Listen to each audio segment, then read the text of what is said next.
Congress party అధికారంలోకి వచ్చి 2 సంవత్సరాలు దాటుతున్నా కూడా ఎలాంటి నోటిఫికేషన్లు వేయకుండా నిరుద్యోగులకు నమ్మబలికేటువంటి మాటలు చెప్తున్నటువంటి ఈ కార్యక్రమంలో ఈ రోజున జలవిహార్లో నిర్వహించినటువంటి కాంగ్రెస్ నిరుద్యోగ బాకీ కార్డు ఆవిష్కరణ కార్యక్రమానికి పాలు పంచుకొని నిరుద్యోగులకు అండగా నిలుస్తాను, ఎంతవరకు పోరాటానికైనా నేను సిద్ధమంటూ ఎమ్మెల్సీ కంటెస్టెడ్ అయినటువంటి రాకేష్ రెడ్డి గారు మనతో పాటు ఉన్నారు. వారిని అడిగి తెలుసుకునే ప్రయత్నం చేద్దాం. అన్న నమస్తే, చెప్పండి అన్న, ఈరోజు నిరుద్యోగులకు అండగా ఉంటారని చెప్పేసి మీ వంతు నేను సైతం అంటూ మీరు వచ్చారు. ఏంటి అసలు ప్రధానంగా నిరుద్యోగులకు ఎందుకు నిలవాలనుకుంటున్నారు మీరు అండగా? ఆ రోజు అసెంబ్లీ ఎన్నికల సందర్భంగా 10 ఏళ్లకు అధికారానికి దూరమైనటువంటి కాంగ్రెస్ పార్టీ మళ్ళీ ఎక్కడ అధికారం దూరం అవుతుంది అనేటువంటి ఆందోళనతోని ఆ రోజు ఎన్నికల హామీ పాట పాడి అధికారంలోకి రావడం జరిగింది. అధికారంలోకి వచ్చిన తర్వాత ఇప్పటివరకు అది 2 లక్షల ఉద్యోగాలు కావచ్చు, జాబ్ క్యాలెండర్ కావచ్చు, మెగా డిఎస్సి కావచ్చు, నిరుద్యోగ భృతి కావచ్చు, ఎస్సీ ఎస్టీ బీసీ బ్యాక్లాగ్ పోస్టుల భర్తీ కావచ్చు, ఏ ఒక్క అంశంలో కూడా ఒక్కడు కూడా ముందేయలేదు. వేయకపోగా 2 లక్షల ఉద్యోగ హామీ సంగతి ఏంది అని అంటే 60,000 ఇచ్చినా, నేను 70,000 ఇచ్చినా, 80,000 ఇచ్చిన ఉద్యోగాలని చెప్తారు. ముందటేమో వేలం పాట, వెనుక సర్కారీ వారి పాట, సర్కారీ వారి వాట కొనసాగుతూ ఉంది. తర్వాత నేను ఫుల్ ఉద్యోగాలు ఇస్తా అంటే వీళ్ళు వద్దంటాను అంటాడు. పనిగల్లో మగోడంట పందిరేస్తే కుక్కతో కదా ఆకి అది కూలిందని చెప్పినట్టున్నది కథ. ఈయన బాగా ఇస్తే ఇక మేమంటే ధర్నాలు చేస్తాను, రాస్తారోకలు చేస్తానని మాట్లాడు.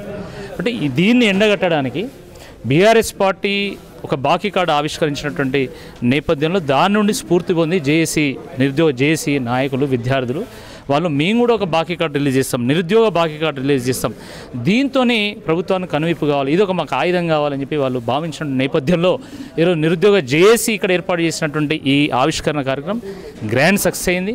ఈ మధ్యకాలంలో ఇంతమంది నిరుద్యోగులు ఒక దగ్గర చేరినటువంటి సందర్భం లేదు. సుమారుగా 5-6 వేల మంది ఈ జలవిహార్లో ఒక దగ్గర చేరి మరి నువ్వు జాబులు ఇస్తావా, నువ్వు ఉద్యోగం ఇస్తావా, నీ ఉద్యమం ఊడగొట్టాలా అని హెచ్చరిక చేసినారు. ప్రభుత్వం ఇప్పటికైనా మేల్కొనాలి, లేకపోతే ఏ యువత అయితే నువ్వు అధికారంలో రావడానికి కారణమైందో ఆ యువతే నీ ఓటమికి కారణమవుతారని చెప్పి ఈ సందర్భంగా మేము గుర్తు చేస్తున్నాం. ముఖ్యంగా ఇప్పుడు జూబ్లీహిల్స్ ఎన్నిక జరుగుతుంది. జూబ్లీహిల్స్ స్కూల్ ఎన్నికల్లో ఏ ఒక్క నిరుద్యోగి కానీ విద్యార్థి కానీ ఎవ్వరు కూడా ఈ కాంగ్రెస్ పార్టీకి ఓటేయడానికి సిద్ధంగా లేరు. తప్పకుండా ధీటైనటువంటి సమాధానం చెప్తారు. ఆ రోజు నిరుద్యోగ యువత కోటి ఆశలతోనే ఓట్లు వేసి ఈ రేవంత్ రెడ్డి గారిని వీరిని సెక్రటేరియట్ మెట్లెక్కిస్తే ఆ యువతను ఈరోజు కోట్లు ఖర్చు పెట్టి కోర్టు మెట్లెక్కిస్తున్నారు. వీళ్ళని గెలిపిస్తే ఈ నిరుద్యోగులని ఈరోజు కోట్లు పెట్టి కోర్టులలో ఓడిపిస్తున్నారు. ఇది చాలా దుర్మార్గం, దురదృష్టకరం. ఇప్పటికైనా కాంగ్రెస్ పార్టీ మానుకోవాలి. మీరు సింగిల్ బెంచ్లో మమ్మల్ని ఓడగొట్టిన, డివిజన్ బెంచ్లో ఓడగొట్టిన, పీపుల్స్ బెంచ్లో తప్పకుండా మిమ్మల్ని ఓడగొట్టి తీరుతారు నిరుద్యోగులని చెప్పడానికే ఈ యొక్క నిరుద్యోగ బాకీ కార్డును ఆవిష్కరించడం జరిగింది. సాధారణంగా అధికారంలో ఉన్నటువంటి పార్టీలు చేరికలు జరుగుతుంటాయి. కానీ నిన్న మనం చూసినట్లయితే కేటీఆర్ సమక్షంలో ముస్లిం మైనారిటీ సోదరులు జూబ్లీహిల్స్లో ఉన్నటువంటి వాళ్ళు బీఆర్ఎస్ పార్టీలో చేరారు. దీన్ని ఎలా చూడొచ్చు అంటారట? ఎందుకు అధికార పక్షాన్ని కాదని ప్రతిపక్ష పార్టీలో చేరడానికి కారణం ఏంటి? రాష్ట్ర వ్యాప్తంగా ఈరోజు అది రైతులు కావచ్చు, లేదా కార్మికులు కావచ్చు, ఉద్యోగస్తులు కావచ్చు, నిరుద్యోగులు కావచ్చు, విద్యార్థులు కావచ్చు, మహిళలు కావచ్చు, అన్ని వర్గాల వాళ్ళు మళ్ళీ కారే రావాలని ఈరోజు కోరుకుంటున్నటువంటి నేపథ్యంలో అన్ని చోట్ల ఈరోజు బీఆర్ఎస్ పార్టీలో చేరికలు జరుగుతున్నాయి. మీరు ఆగండి, మళ్ళీ కొన్ని రోజులు కాంగ్రెస్ పార్టీ మొత్తం ఒక లూటు వేయనట్టు అవుతుంది. ఇక పరిగెరుకోవాలి వాళ్ళు, ఇంకంతకంటే ఏముండదు. గాంధీ భవన్కు ఒకరోజు తాళం పడుతుంది. ఇది 100% ఖాయం జరుగుతుంది. జూబ్లీహిల్స్లో ఎవరు గెలుస్తారు అనుకుంటారు? జూబ్లీహిల్స్లో 100% బీఆర్ఎస్ పార్టీ గెలవబోతున్నది.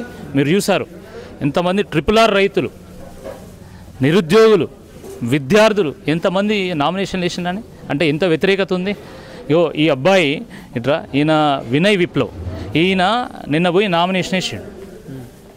ఎక్కడ? జూబ్లీహిల్స్లో. ఎందుకు? మాకు ఉద్యోగాలు ఇవ్వడం లేదు, ఈ ప్రభుత్వం అనేక హామీలు ఇచ్చి మమ్మల్ని మోసం చేసిందని చెప్పి ఈ అబ్బాయి పోయి నామినేషన్ ఇస్తే ఈయన యొక్క నామినేషన్ రిజెక్ట్ చేశారు.